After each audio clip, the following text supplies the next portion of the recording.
We're getting new systems soon. Happy Sabbath, Church.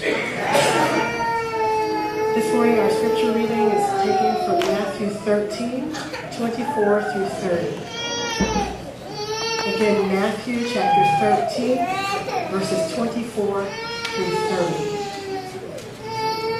And I will be reading it in your hearing.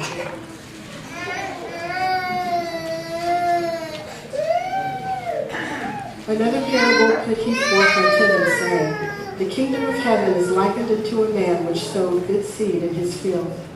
But while men slept, his enemy came and sowed tares among the wheat, and went his way. But when the blade was sprung up, and brought forth fruit, then appeared the tares also. So the servants of the householder came and said unto him, Sir, didst not thou sow good seed in thy field? From whence then hath it tares? He said unto them, An enemy hath done this. The servants said unto him, Wilt thou then that we go and gather them up? But he said, Nay, lest while you gather up the tares, you root up also the wheat with them. Let both grow together until the harvest, and in the time of harvest I will say to the reapers, gather you together first the tares, and bind them in bundles to burn them, but gather the wheat into my barn. May the Lord add a blessing to the reading of his word.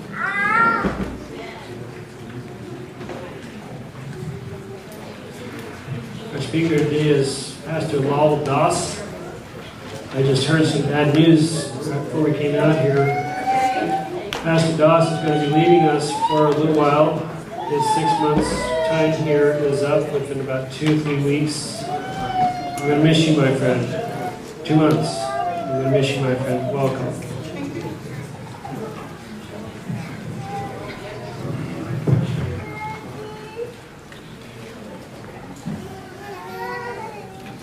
Good morning and happy Sabbath. I am very happy to be here to share the God's word. I say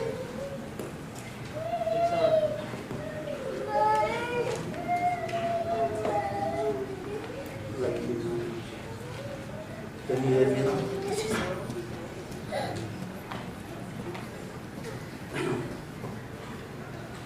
Like to thank Sister Roslyn for the song, message song. God loves, God cares, God provides. As I stand here, I say so many Bible scholars and theologians, and I feel a little nervous to stand before you, because you are thorough with your Bible. Pulpit is not so wide, so I can't stop my leg shaking standing before you. Nervousness is very important. The professor has told it is good sign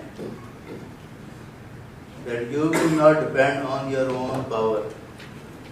You will depend on God's power. You will ask God to give you. This morning,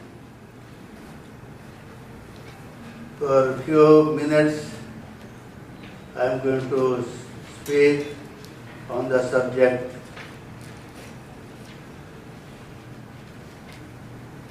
right choice, making the right choice.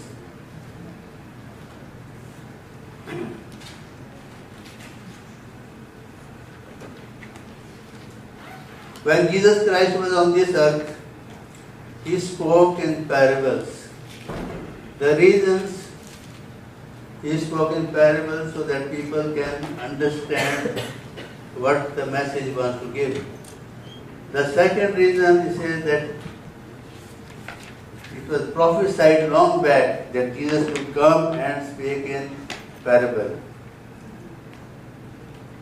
So Jesus spoke in parable, says without parable he did not speak to them. In the book of Matthew chapter 13, there are several parables given here. The first one is parable of the sower, the parable of weeds, mustard seed, parable of yeast, parable of hidden treasure, parable of birds, and parable of net. So, in the parable, today we read the scripture reading. I have chosen on the parable that a man sowed good seed while people were sleeping, and the enemy came and sowed weed, tares. Seed sprouted, formed heads, and weeds also appeared. The servant of the owner came and told him, did we not sow good seed? Then why all these tares have come? Shall we uproot them? The reply came, no. Let them grow till the harvest. At the harvest time, I'll tell my reapers to tie bundles of the tares and bring them for burning, and then gather the wheat to be kept in the barn. Jesus explained the meaning of this parable. The sower is Son of God, Jesus. The field is the Word.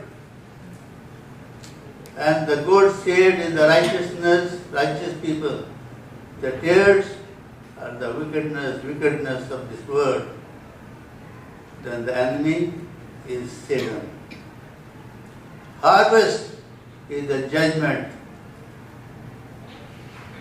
We find that God created this world in perfect condition. Perfect world, perfect man, perfect environment. But Satan, Lucifer was in heaven, was thrown. It was his first work to come to Eve and deceive. And we all know that the sin came to this world. Tears were sowed in this world. Since then, goodness, evil, both exist. As the Bible says that the wheat and the tares, they were allowed to grow till the harvest. So, wickedness of this world, sin of this world, and the righteousness, they will be both together till the end of the world. The end of the world is when Jesus will come. When Jesus will come the second time. And what will he do? The probation will be closed. It will be said, which is written in the book of Revelation 22 and verse 11. Those who are righteous, let them be righteous. All those who are unrighteous, let them be. There won't be any chance for anybody then to repent. But Jesus will come. In this world we find that evil and goodness both exist. Now we have to see how we will relate to these. What we do with this. God does not force anybody. God doesn't hold any stick that you have to walk after me. But He gave the power of choice. Power of choice to choose what you want to choose. It was said in the olden days to the children of Israel, obey, live, disobey, perish. Now the choice is ours. On which path we want to walk? On the narrow path which leads to eternal life, or on the wide path which leads to destruction. There are so many examples in the Bible. We can look into those people who made the right choice.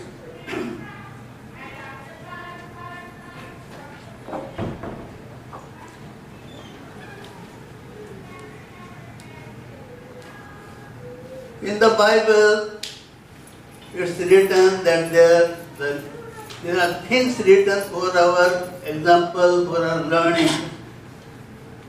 And when we think about these people, we learn lot of lessons from them. How they made the right choice when they were confronted with the problem. The first one we take Abraham and Lot.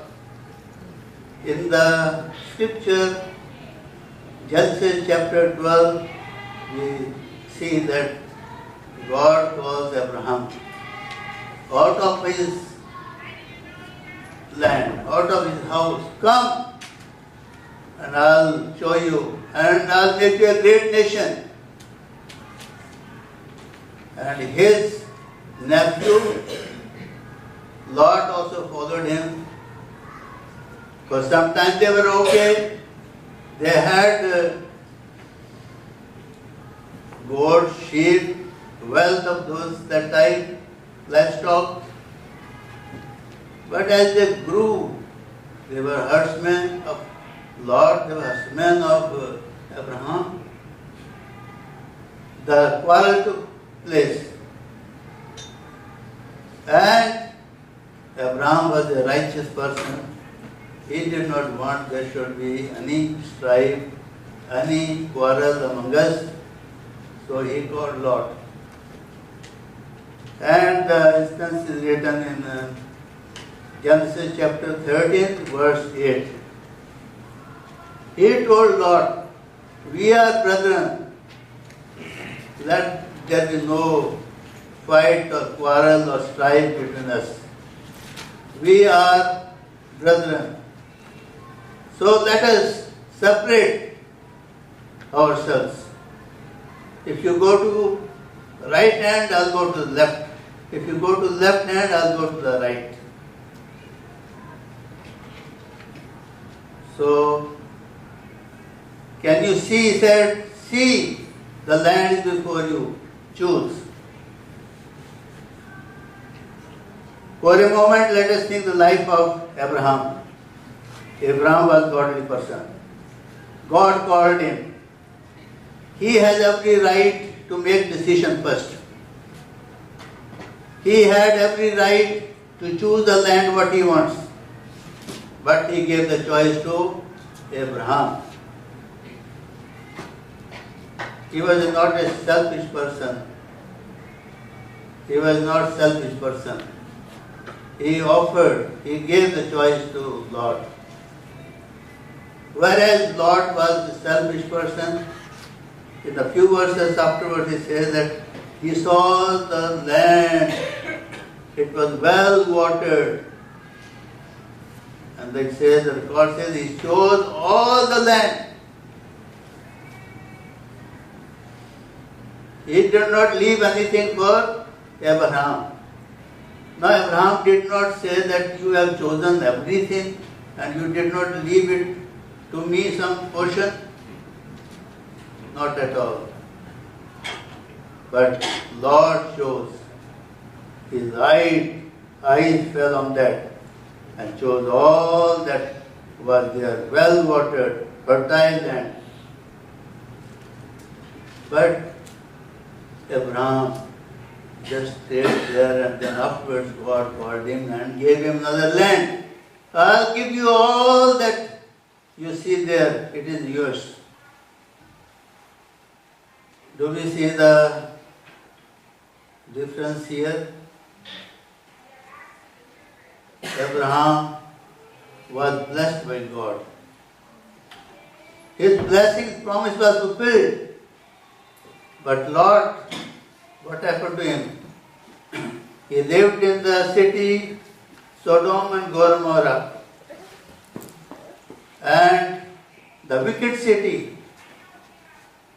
God wanted to destroy. Lot was pulled out.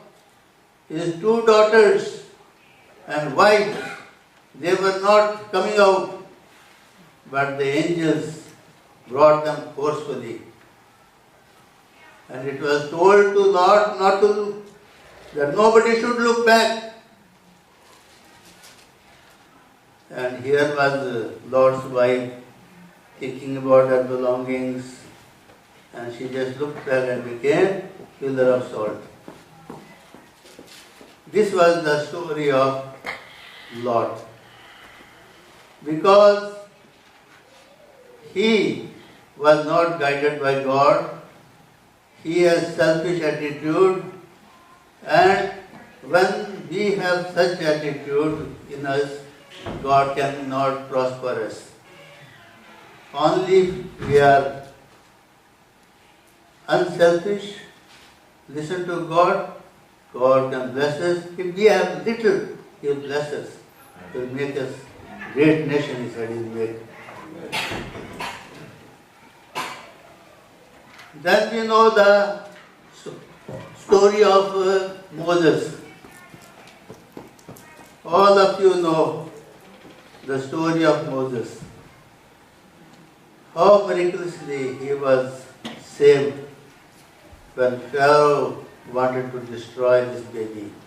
For 3 years, the mother kept at home, hid her somewhere, but could not hide it any longer.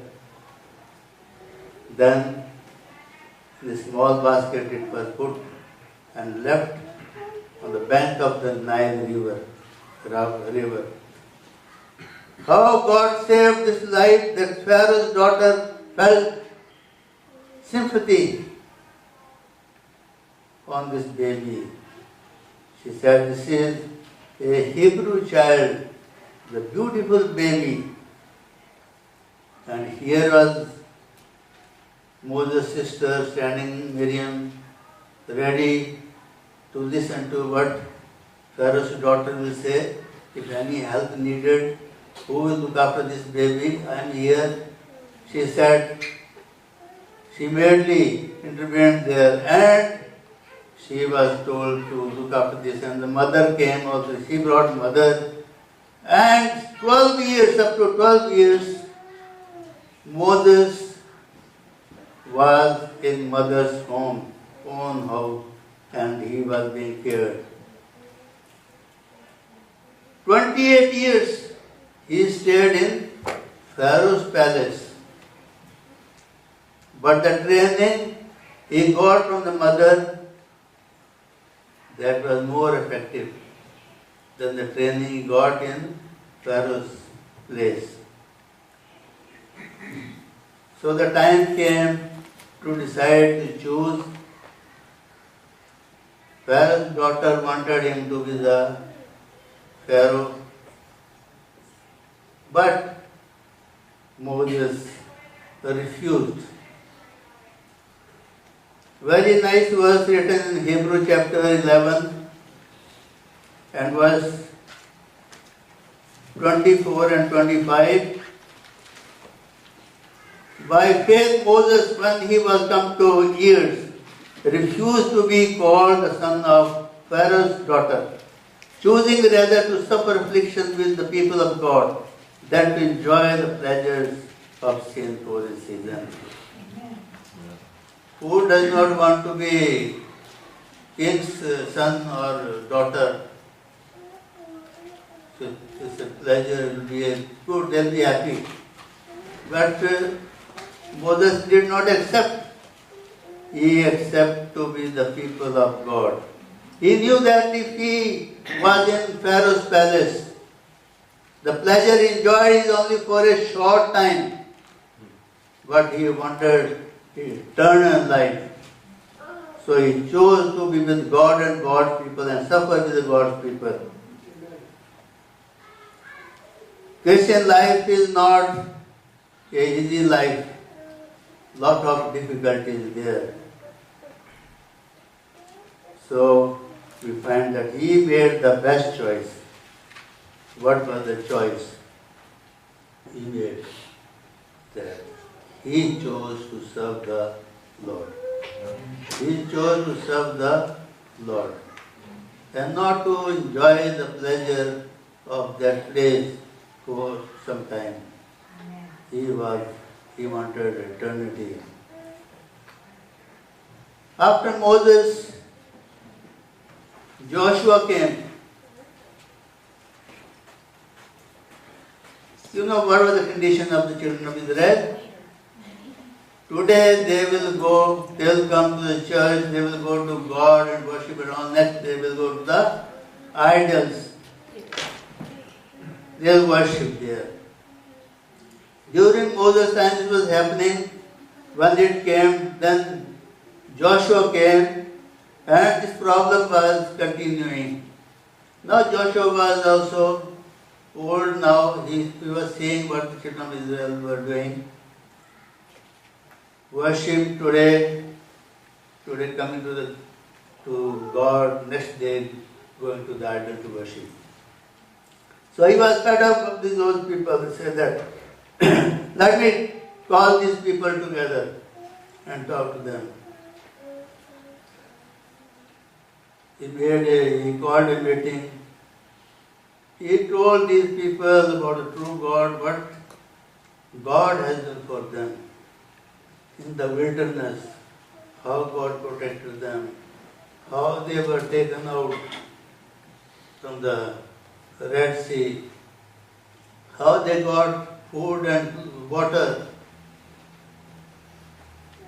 Then he said, today is the day. Today is the day you have to decide whom will you serve, whether the idol or the God or the living God. We read this text in the book of Joshua chapter 24 and verse 15. Joshua chapter 24 and verse 15. And if it seems evil unto you to serve Lord, choose you this day whom you will serve, whether the gods which your fathers served, that were on the other side of the flood, or the gods of Amorites, in which land ye dwell. But as for me and for my house, we will serve the Lord. Today is the time to decide. When we decide for God, we don't think about tomorrow. Joshua said, today you have to decide whom you will serve. He has made committal. He said that we will serve the Lord. As far as myself and my family is concerned, we will serve the Lord. Sometimes the message may be for others. We talk about others, but the preacher may be not thinking about his family, whether they are living by his message. But here Joshua said, as for my family is concerned, myself is concerned, we will serve the Lord. Now you people, I may also think about it that after all we are Seventh-day Adventists and we come to the church or every Sabbath year we give tithe and faith offering very faithfully, and then why this text is very important to us? Well, if any things come between God and us and we give more importance to that thing, it becomes our God. If we love that thing more than God, it becomes idol for us to worship. Yes, there are things written in the Bible that God hates. God hates, but we love them. That becomes idol for us. Proverbs chapter 6. We have recently studied the book of Proverbs, and 16 to 19 says, 6 things God hates. The 7th one is abomination to him. Number 1, 2, 3, 4 is mentioned there.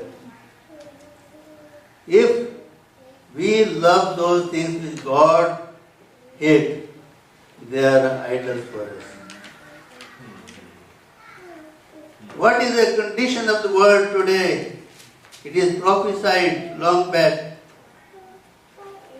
Paul wrote to Timothy, 2 Timothy chapter 3, that how the condition of the world in the last days, that the boaster, selfish, disobedient. Very big list. If those things are part of our life, they are God to us. They are God to us. And we worship them. We don't worship God then. Because God wants us that we should worship God only, not idols, not other gods.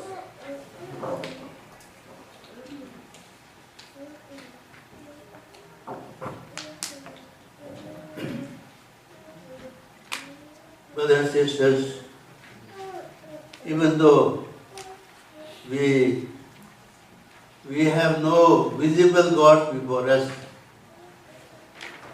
but there are invisible which in our hearts, in our area to whom we worship. All these things are God to us. So like Joshua made the pledge, he decided, told the children of his people to decide today, make decision to whom you will serve. As far as me and my family concerned, he said, you will serve the Lord.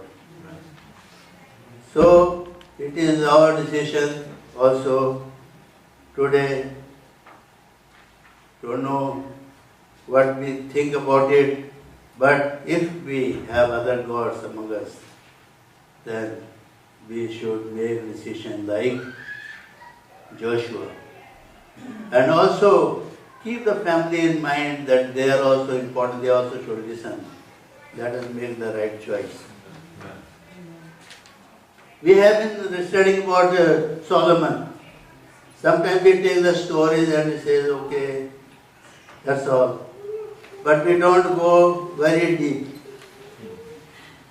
We don't study more, little bit, then it's over.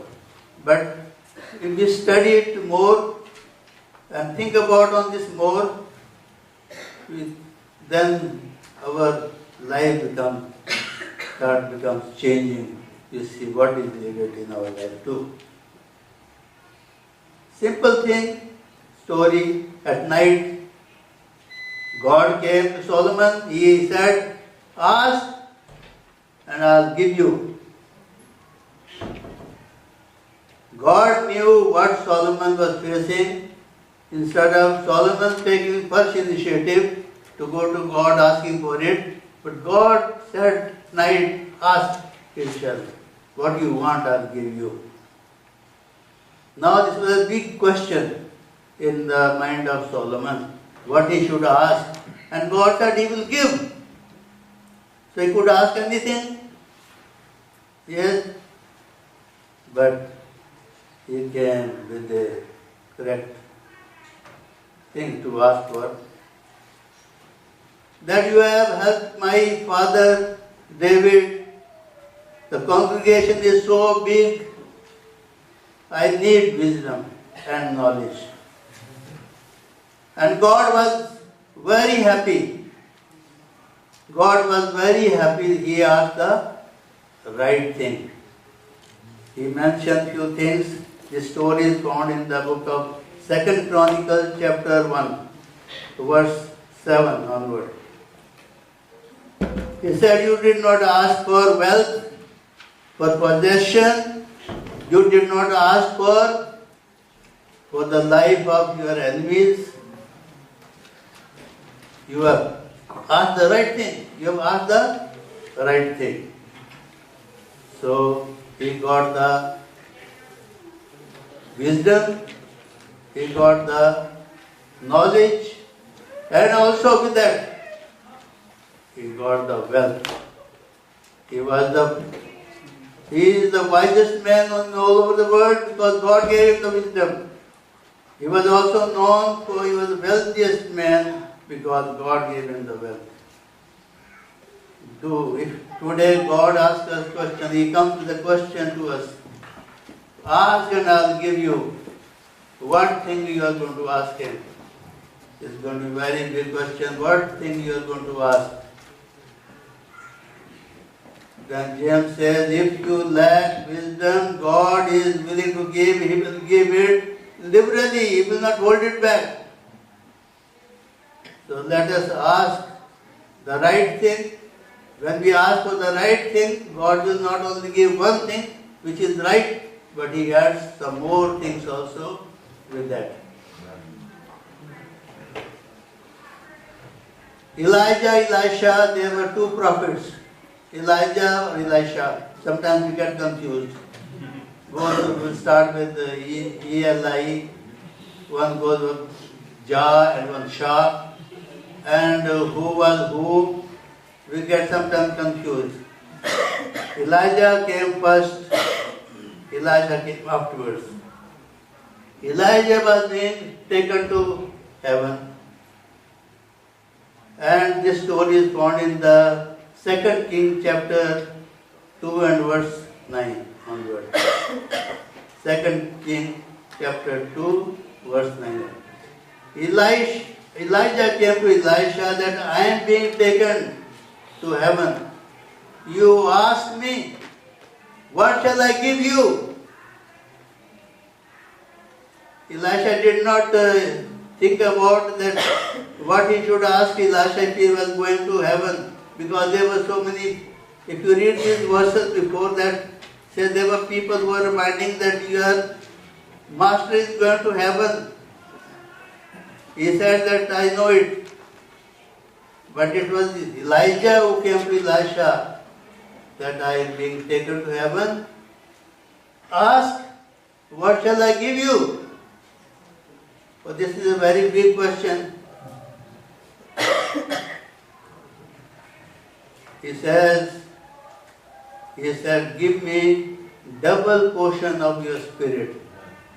Say, it is hard for me, but if you stay with me, it will be given to you, and it was given to him. Amen.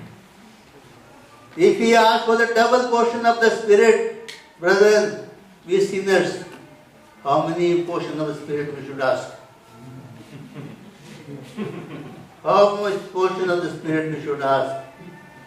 We should ask bigger. We are living the last days when we need Holy Spirit to work with us. How many times do we pray, ask Lord to that Holy Spirit to be with us, to guide us, Now Elisha humbled himself. He humbled himself. Now he did not say that sometimes people will compare with each other. One president is coming another place of another one. He says, I can do a greater job than him. I don't need anything. So this type of this thing goes. But Elisha humbled himself. He himself humbled himself, and he was given the double portion of the Spirit. It was the right choice he made. He made the right choice. He asked for the double portion of the Spirit. When we are in God's service, when we are doing God's work, these things are important to us than other things. Coming to the New Testament, Jesus Christ used to go to the house of Lazarus and Mary. The story says that when Jesus was reading the Bible or talking from the Bible, Mary used to sit at his feet and listen. And Martha used to be busy with cooking, doing a lot of work in the house. So one day Martha was frustrated and left alone to do the job here. So she went to complain to Jesus. My sister should help me because I am left alone. And Jesus told Martha, you are worried about many things. One thing Mary has chosen, which shall not be taken from her. She has done the best part she has chosen, which will not be taken from her. If we have money or some possession and all, anybody can steal and take. But our spiritual life, nobody can take. Our spiritual life, nobody can take. Now let's go a little more on this. Now, was it necessary that Mary should go and help Martha? Or still sit at the feet of Jesus and listen? Is it important to come to the church, to have Bible studies, or to have family worship, attend the church service? Is it important or is it optional? Anybody can? Is it optional or compulsory? So it's compulsory. If it was not compulsory, then Jesus would have told Mary, please Mary, go and help Martha. Go and help. Martha was doing a good job. She was doing okay. But this thing was lacking, that she was not sitting at the feet of Jesus. She was not reading the Bible. She was not listening to what Jesus said. That's what Jesus said. Sometimes we are also so much busy. Busy here, there, like Martha. And sometimes we don't have time to pray. Sometimes we don't have time to go to church. And we have excuse because we are busy, like Martha was busy. But the best part Mary chose was that he said that she chose the best part which shall not be taken from her. Brethren, let us choose the best part which Mary has chosen.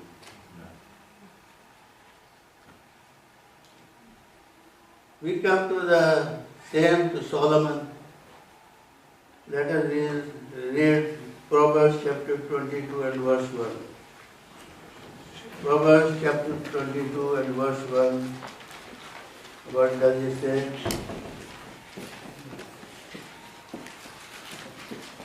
It says, a good name is rather to be chosen than great riches, and loving favor rather than gold and silver and gold. Good name is better to be chosen than great riches. Now God is not against being wealthy or having possession.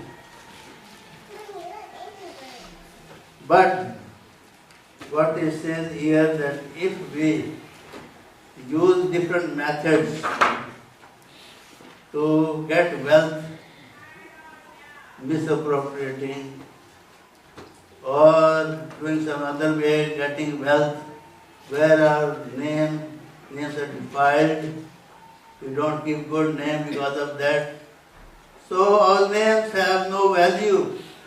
We may have riches at our home, but our names have no value because God, people will think that we have done this thing. It is not the money which is the root of evil. It is not the money which is the evil, but it is the love of money which is the evil, it says, Timothy says. So, there were certain people in the Bible, they loved the money so much. They loved the money so much. And they lost their names. We like to keep our children's name, good name we give, isn't it? It takes time. We ask suggestions from here and there, what shall we name our child or baby girl or what name shall we give? But those people who loved money, their names were so defamed. Nobody is keeping their names today because they loved the money so much. They brought disgrace to the Lord. First one, Joseph's brother, Judah, he sold Joseph for 20 shekels of silver. Judah, disciple of Jesus Christ, he sold Jesus for how much? 30 pieces of silver. Achan stole clothes and gold from the temple, which brought curse to the whole nation. They were not getting victory over the enemies. Finally, he admitted that he has done wrong. Gehazi, the servant of Elisha. You know the story of Naaman, which is found in 2 Kings chapter 5. Naaman came to be healed, and Elisha told him to go and dip himself 7 times in the river. Naaman brought lot of wealth with him to give to Elisha. When he came back, he was healed, so he offered to give to whom? To Naaman, to the Elisha, money, gold, and clothes. But what did Elisha do? He refused. No, I don't accept it. I don't accept it. And there was Elisha standing. There was here Elisha's servant standing. That was Gehazi. He said, my master, oh, what he is doing? He did a great work for him. He healed his leprosy. And now he is not taking a single money from him. Will do it also. He was full of covetousness. He was looking for a chance to get something from him. When nobody was there, when Naaman left, his servants left, he went very fast. Naaman thought, what is happening? First thing he asked, is everything okay? Because he ran so much that Naaman should not go very far. He said, it's okay. My master needs some pair of clothes, change of clothes, and 2 talents of silver. So guest has come. So he said, okay, take them. The Bible says 2 servants were used. I don't know how much it weighed so much that 2 servants had to be used. And they brought the stuff to his house. He quietly kept it inside and stood very innocently before Elisha. Oh, what an innocent person is he. He did not do anything. But Elisha, man of God, knew where Gehazi was. So he asked question, where were you? He said, nowhere. I did not go anywhere. And the anger rose. He said, you say, nowhere you went. Was my spirit was not with you? Elisha knew where Gehazi went, what he had done. Sometimes we probably sometimes we don't think about, we think we are afraid of a man, he should not see me, my neighbor should not see me, or somebody should not see me. And what we don't think about God who is saying. So, I want to read the text which is very, very, the message is there inside it. That is 2 Kings chapter 5.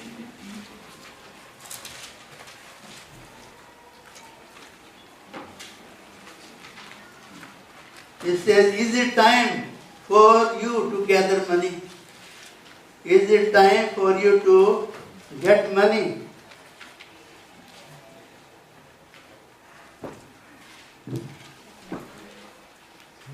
I want to give you the text which is very important for us to know.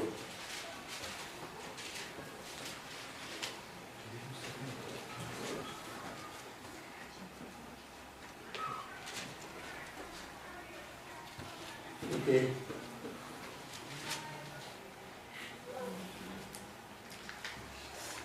26th verse says, he said unto him, went not mine heart with you? Then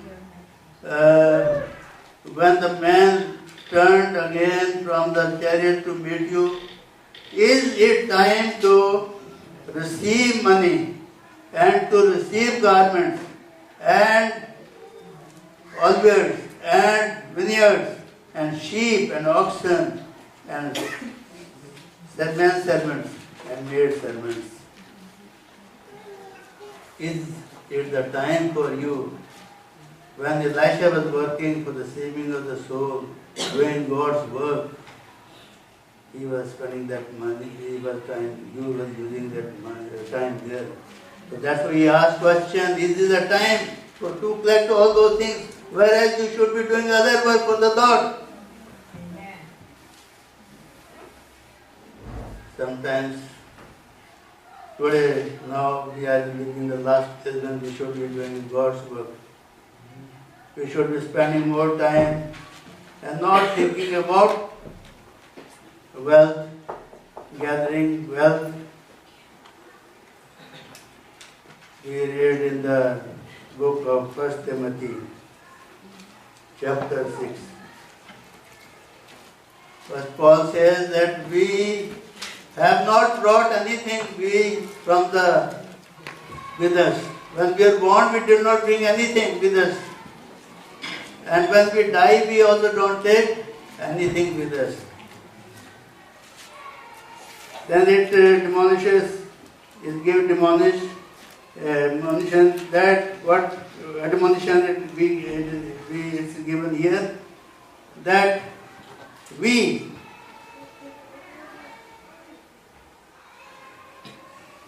be content what we have. We have content with what we have. 17th verse says, 2 Timothy 6:17, charge them that are rich in this world, that they be not high-minded, not trust in uncertain riches, but in the living God, who gives us richly all things to enjoy. That they do good and they be rich in good works, ready to distribute, willing to communicate, laying up in store for themselves a good foundation against the time to come, and they may lay hold on eternal life. O Timothy, keep that which is committed to you to thy trust. what a good admonition given here, that we don't spend so much of time somewhere else where we should be doing God's work. Today we have seen how the people, how they were confronted with the problem and what choice they made. Moses chose to suffer with the people of God. Today where Moses is? Moses is in heaven. When he was buried, Deuteronomy chapter 34, 5 and 6, it says, nobody remembered that where he was buried. Then, in the book of Jude, 9th verse, it says, there was dispute between Michael, the archangel, and the Satan over the body of Moses. Then we read that at the Mount of Transfiguration, Jesus called his 3 disciples up. Jesus' face was changed, became white as sun. Then the disciples saw with their own eyes. There was Moses, there was Elijah. They were talking to Jesus. Then in the book of, in the letter of Peter mentions that I am the witness, because the same voice which came to Jesus Christ at the time of baptism, this is my beloved Son in whom I am well pleased, that thing was repeated there. Yes, brethren, if we make the right choice like Moses did, where is he now? In heaven? So in our lives also we need to make the right choice. And if we want to be in heaven, God's kingdom. My prayer for you and for me is that as we live daily and see things, let us make the right choice. May God bless all of us. Amen.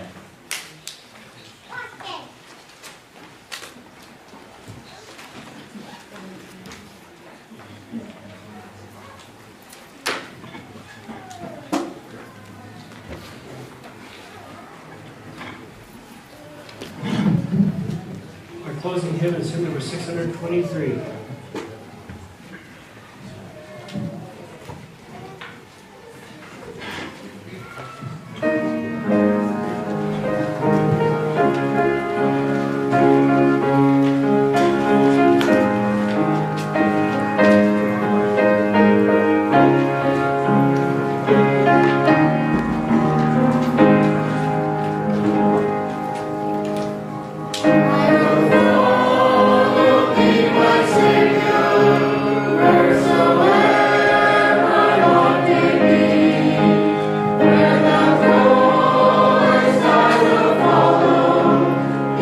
My Lord.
Let's pray.